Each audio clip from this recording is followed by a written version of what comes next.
taká malá ukážka, čo som dostal za, dajme tomu, púzdro na nožík pre kamaráda. A väčšinu dostávam kávu, klobásku, bariaké domáce veci, čo ľudia zavárajú.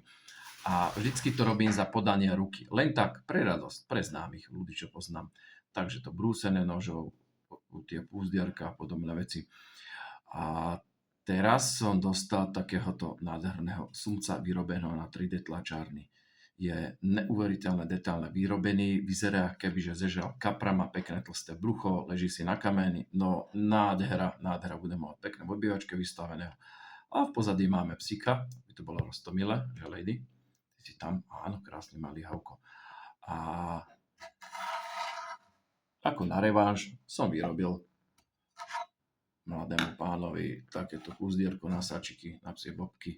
Ešte to treba naolejovať, aby to chytilo farbu. Je tam sumec americký a je to už aj trošku zdobené. Už som to začal takto porážať veľkými ornamentami. Takže tak, máme vytlačené na 3D tlačiarni, máme zašité, ešte to nemáme namalované.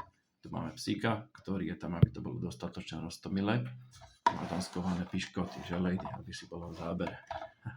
Takže tak, prajem pekný deň.